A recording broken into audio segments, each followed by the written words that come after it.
새벽 기도에 참석하신 성도님들을 환영합니다.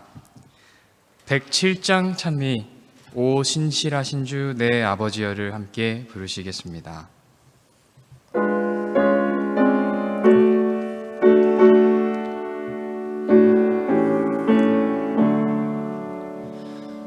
오 신실하신 주 내 아버지여, 늘 함께 계시니 두려움없네. 그 사랑 변찮고 날 지키시며 어제나 오늘이 한결같네. 오 신실하신 주, 오 신실하신 주, 날마다 자비를 베푸시며 일용할 모든 것 내려주시니 오 신실하신 주 나의 구주. 봄철과 또 여름 가을과 겨울 해와 달 별들도 다 주의 것. 만물이 하나로 드러낸 증거. 신실한 주 사랑 나타내네. 오 신실하신 주, 오 신실하신 주, 날마다 자비를 베푸시며 일용할 모든 것 내려주시니 오 신실하신 주 나의 구주. 내 죄를 사하고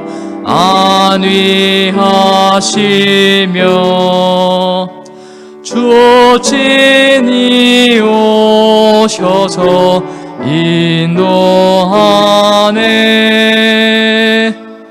오늘의 힘 되고 내일의 소망. 주만이만 복을 내리시네. 오 신실하신 주, 오 신실하신 주, 날마다 자비를 베푸시며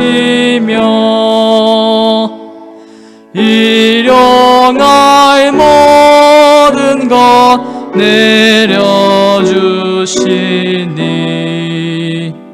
오 신실하신 주 나의 구주.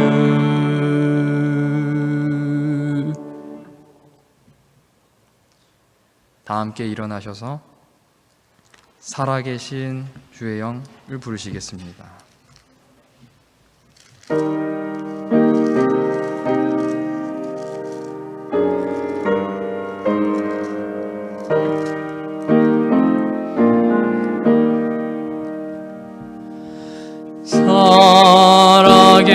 살아계신 주의 영 부어주소서.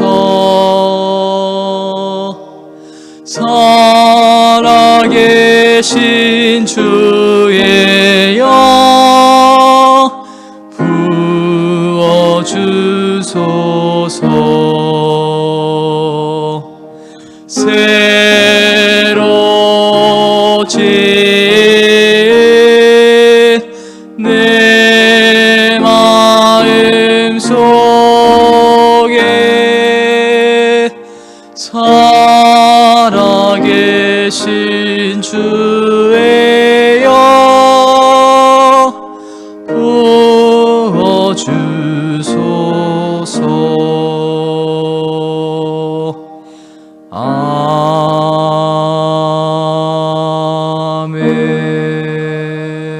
아멘. 살아계신 아버지 하나님, 오늘 저희들에게 새 생명을 또 허락해 주셨으니 은혜를 감사드립니다. 저희가 그 하나님의 은혜를 기억하고 또 이 말씀과 기도의 자리로 발걸음하게 하셨으니 또한 은혜를 감사드립니다. 아버지, 저희들의 영혼의 생명과 햇빛이 되는 말씀과 기도 생활을 끊이지 않도록 하여 주시옵소서. 뿐 아니라 저희가 섬겨야 할 영혼과 사랑해야 할 대상이 있다면 끊임없이 그 자리를 지키고 섬길 수 있는 저희들의 평생의 사명이 될 수 있도록 축복하여 주시옵소서. 이 시간 느헤미야 4장의 말씀을 통해 은혜를 나눌 때 하나님의 교훈이 저희들의 마음 가운데 새겨질 수 있도록 도우시기를 예수님 이름으로 기도드립니다. 아멘.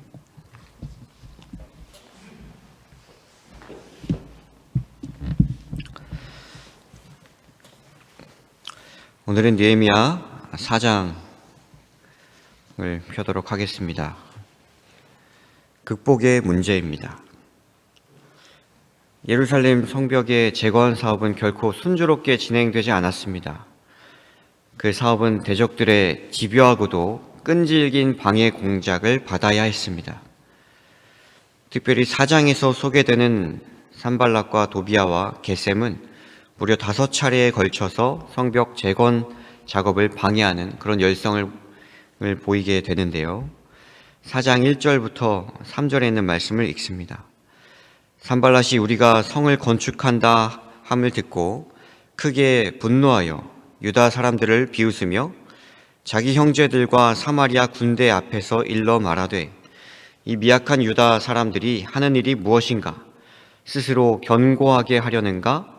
제사를 드리려는가? 하루의 일을 마치려는가? 불탄 돌을 흙 무더기에서 다시 일으키려는가 하고 암몬 사람 도비아는 곁에 있다가 이르되 그들이 건축하는 돌 성벽은 여우가 올라가도 곧 무너지리라 하더라. 여기 2절을 보시면 이 미약한 유다 사람들이 하는 일이 무엇인가? 스스로 견고하게 하려는가? 제사를 드리려는가? 하루의 일을 마치려는가? 불탄 돌을 흙 무더기에서 다시 일으키려는가? 5가지의 그들의 질문과 조롱들이 나옵니다.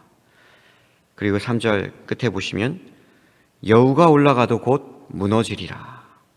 그들의 공사를 부실공사로 보고 아주 얕잡아 보는 조롱을 하는 것이죠. 이 원수들의 비웃음을 당하는 느헤미야와 백성들의 당시의 대처가 무엇이었는지, 그들이 문제를 어떻게 극복하였는지를 우리가 4장에 있는 말씀을 통해 오늘 잠시 확인하려 합니다. 4절입니다. 우리 하나님이여 들으시옵소서. 우리가 업신여김을 당하나이다. 원하건대 그들이 욕하는 것을 자기들의 머리에 돌리사 노략거리가 되어 이방에 사로잡히게 하시고. 그들의 첫 번째 대응은 기도였습니다. 느헤미야가 어떻게 대처했습니까? 그들과 어떤 논쟁을 벌이거나 그들의 도발에 바로 대응하지 않았습니다. 우리 하나님이여 들으시옵소서. 우리가 업신여김을 당하나이다. 그들은 우리의 기도를 드립니다. 느헤미야가 이때 당시 혼자 기도한 것이 아니라 사람들을 모아놓고 함께 기도했음을 알 수 있습니다. 1절부터 산발랏이 부하들을 모아놓고 자기 형제들과 군사들, 부하들을 모아놓고 유대 백성들을 조롱하는 것에 반해서 느헤미야는 그 백성들을 모아놓고 하나님 앞에 기도하는 모습을 보면서 대조되는 모습을 확인할 수가 있습니다. 느헤미야는 조롱과 공격을 받을 때 반사적으로 대응하는 것이 아니라 약속과 말씀에 근거하여 하나님께서 이 문제들을 해결해 주시기를, 처리해 주시기를 간곡히 기도하는 것입니다. 아시는 것처럼 에베소서 6장에는 하나님의 전신갑주가 나옵니다. 그 중에 하나가 기도와 간구라고 말씀하시죠. 에베소서 6장 18절입니다. 모든 기도와 간구를 하되 항상 성령 안에서 기도하고 이를 위하여 깨어 구하기를 항상 힘쓰며 여러 성도를 위하여 구하라. 그렇습니다. 기도에는 힘이 있다라고 말씀하십니다. 사명을 이루기 위하여 우리는 기도해야 한다라고 말씀하시죠. 느헤미야는 성벽 재건을 시작할 때에도 역시 기도했고요. 외부의 비난이 쏟아지고 조롱받고 어려운 중에도 기도를 하는 것입니다. 바로 그것이 문제를 극복하는 느헤미야의 첫 번째 비결임을 우리가 알 수 있습니다. 두 번째입니다. 느헤미야는 외부의 비난이 몰려올 때 오히려 그 사명에 집중하고 철저한 대책을 세웠음을 말씀을 통해 확인합니다. 느헤미야와 백성들이 조롱을 당할 때 어떻게 반응했는가? 여우가 올라가도 무너지겠다. 저걸 성벽이라고 쌓느냐? 이런 비난에 느헤미야는 대응하지 않습니다. 왜냐하면 그것은 그냥 악성 비난일 뿐 사실이 아니기 때문에 그렇습니다. 오히려 느헤미야는 백성들을 독려해서 그들의 사명에 집중하게 하는 것이죠. 6절입니다.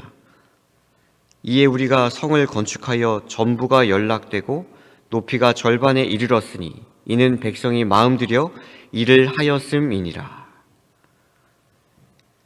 그 다음에 이 적들의 침입에 대비해서 만반의 준비를 갖춥니다. 16절입니다. 그때로부터 내 수하 사람들의 절반은 일을 하고 절반은 갑옷을 입고 창과 방패와 활을 가졌고 민장은 유다와 온 족속들이 뒤에 있었으며 성을 건축하는 자와 짐을 나르는 자는 다 각각 한 손으로 일을 하며 한 손에는 병기를 잡았는데 건축하는 자는 각각 허리에 칼을 차고 건축하며 나팔 부는 자는 내 곁에 섰었느니라. 믿음만 또 기도만 강조하다 보면 현실적인 대책은 소홀하기 쉽습니다. 그러나 이 느헤미야는 대적들의 위협에 철저하게 대책을 세우고 방어했음을 알 수 있습니다. 이 성벽 재건 사업을 하면서 동시에 적의 기습에도 능히 대처할 수 있도록 전투 태세를 완비하는 것이죠. 무리 중에 절반은 항상 무장하여 경계하도록 했고요. 절반은 한 손에 병기를 든 채 공사를 진행하는 것입니다. 또 느헤미야 곁에 항상 나팔 부는 자를 두면서 적의 기습에 즉시 대응해서 상황을 전파하도록 했습니다. 그렇죠? 위기와 비난이 몰려올 때 마음이 흔들리고 두려울 수 있지만 우리는 느헤미야처럼 무엇에 집중해야 하는가 하면 원래 해야 할 그 하나님의 사업에 사명에 집중해야 하는 것입니다. 그리고 혹 일어날지 모르는 문제에 적극 대비하는 것이죠. 이것이 문제와 비난을 극복하는 느헤미야의 두 번째 대응이었습니다. 그리고 세 번째입니다. 외부의 위기와 비난이 몰려올 때 느헤미야는 유대 백성들의 관심을 어디로 돌렸는가 하면 이 땅의 문제가 아니라 그들이 당장 닥친 그들 앞의 문제가 아니라 하늘의 하나님께 관심을 두었다는 것입니다. 14절입니다. 내가 돌아본 후에 일어나서 귀족들과 민장들과 남은 백성에게 말하기를 너희는 그들을 두려워하지 말고 지극히 크시고 두려우신 주를 기억하라. 20절 너희는 어디서든지 나팔 소리를 듣거든 그리로 모여서 우리에게로 나오라. 우리 하나님이 우리를 위하여 싸우시리라 하였느니라. 당시 이 적군의 무서운 위협과 공격에 백성들의 심심이 몹시 지쳐 있었을 것입니다. 그러나 느헤미야는 이 백성들의 시선을, 그들의 관심을 땅이 아니라 하늘로 향하게 했습니다. 그들의 사명이 어디에서부터 왔는지를 알게 하는 것이죠. 그래서 눈에 보이는 적군의 창칼을 두려워하지 않고 보이진 않지만 우리를 위하여 여전히 싸우시는 그 하나님을 두려워하고 기억하도록 하는 것입니다. 오직 하나님만을 바라볼 때 그들은 진정한 승리를 얻게 될 것입니다. 선지자왕 645쪽입니다. 하나님의 백성들은 느헤미야와 같이 그들의 원수를 두려워하지도 말고 멸시하지도 말아야 한다. 그들은 하나님을 신뢰하고 그분의 일을 할 것이며 그분의 섭리에 맡기고 전진하여야 한다. 느헤미야는 큰 실망 중에서도 하나님을 자기의 의지와 확실한 방벽으로 삼았다. 어떤 위기에서도 당신의 백성들은 확신을 가지고 만일 하나님이 우리를 위하시면 누가 우리를 대적하리요 라고 말할 수 있다. 우리 하나님이 우리를 위하여 싸우시리라 라고 말한 느헤미야의 반응이 오늘날 우리의 신앙의 반응이 되어야 할지니 이는 하나님께서 이 사업에 함께 하시니 아무도 성공을 막을 수 없는 까닭이다. 대적의 비웃음, 조롱, 그리고 막막한 두려움. 이 느헤미야와 유다 백성들이 처했던 상황이었습니다. 그러나 유대 백성들이 믿음으로 함께 기도하고 오히려 그들의 사명에 집중하고 철저한 대책을 세우고 또 그들의 관심과 시야를 하늘의 하나님을 주목하며 집중했을 때 그들은 문제와 위기를 극복하게 되었다라고 말씀해 주십니다. 느헤미야서에서 느헤미야가 하나님을 부를 때 느헤미야가 꼭 사용한 단어가 있는데 그것은 무엇인가 하면 하늘의 하나님이라는 단어입니다. 구약 성경에서 하늘의 하나님이라고 하는 표현이 총 16번 나오는데 에스라서에 6번이 나오고 느헤미야서에 4번이 나오고 다니엘서에 2번이 나옵니다. 에스라, 느헤미야, 다니엘서에 총 12번이 나옵니다. 3권 모두 포로기 시대에 쓰였습니다. 어쩌면 하늘의 하나님이라고 하는 그 용어가 당시에는 관용적인 표현이었을지는 모르지만 사실 당시 포로기 시대를 살았을 느헤미야와 이 유대 백성들에게는 정말 하늘의 하나님밖에는 믿을 구석이 없는 것입니다. 느헤미야 4장 7절에는 느헤미야의 대적들이 열거되어 있습니다. 산발락과 도비아와 아라비아 사람들과 암몬 사람들과 아스도 사람들이 예루살렘 성이 중수되어 그 허물어진 틈이 메꾸어져 간다함을 듣고 심히 분노하여 라고 했습니다. 산발랏은 아시는 것처럼 예루살렘 북쪽 사마리아 지역에 살았고요. 도비아는 동쪽 암몬에 살았고 아라비아는 남쪽 지역을 말하고 아스돗은 서쪽에 있었습니다. 예루살렘을 중심으로 동서남북이 막혀 있는 상태입니다. 그러므로 느헤미야와 이 백성들이 바라보아야 할 곳이 어디인가 하면 하늘밖에 없었습니다. 느헤미야와 유대 백성들은 위기의 순간마다 하나님을 의지하며 그들이 함께 기도하고 한 손에는 연장을 잡고 다른 손에는 칼을 쥐면서 철저한 대책을 세우고 그들의 사명에 집중합니다. 또 그들의 시선을 이 땅이 아닌 하늘에 하나님께 고정시키면서 그들을 위해 싸우시는 하나님을 붙잡는 것입니다. 이런 말이 있습니다. 배는 항구에 있을 때 가장 안전하다. 그러나 그것이 배의 존재의 이유는 아니다. 이 배가 항구에 있을 때는 당연히 가장 안전하겠지만 그러나 그것이 배를 만든 목적은 아니라는 것이죠. 넓은 바다에서 때로는 무서운 파도와 바람을 맞을 수도 있는 것이 그러면서도 가야 할 목적지로 향하는 것이 배의 목적이라는 것입니다. 하나님께서 우리에게 기대하는 것이 있다면 무엇입니까? 우리의 가정과 우리 교회와 또 우리 대학을 존재하게 하는 그 이유와 목적이 있다면 그것은 무엇입니까? 고린도후서 4장 8절에 있는 말씀을 읽으면서 이 시간을 마무리하겠습니다. 고린도후서 4장 8절로 10절입니다. 우리가 사방으로 우겨쌈을 당하여도 쌓이지 아니하며 답답한 일을 당하여도 낙심하지 아니하며 박해를 받아도 버림바 되지 아니하며 거꾸로 뜨림을 당하여도 망하지 아니하고 우리가 항상 예수의 죽음을 몸에 짊어짐은 예수의 생명이 또한 우리 몸에 나타나게 하려 함이라. 2022년 올해 우리가 하나님의 이 교회를 세우고 섬기고 또 하나님의 사업을 섬기는 동안 그 어떤 문제와 장애가 우리 앞에 있을지 사실 모릅니다. 또 생각지 못한 외부의 비난과 상처로 인하여 또 괴롭고 답답할 수도 있습니다. 그럼에도 불구하고 우리가 우리의 믿음과 비전이 흔들리지 않기 위한 방법들을 오늘 느헤미야 4장을 통하여 배웠습니다.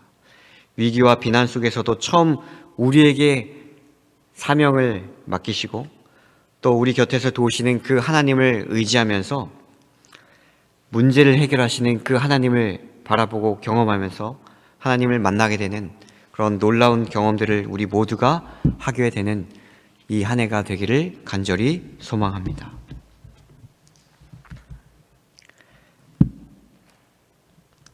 (1월 28일) 목요일 기도 제목입니다. 올해 주요 행정보직자와 교수님, 교직원들 모두에게 영육간의 강건함과 지혜를 주시도록 기도하겠습니다. 그리고 세익교회 청년들을 위하여 신앙 부흥을 위해 함께 기도하시겠습니다. 기도하시겠습니다.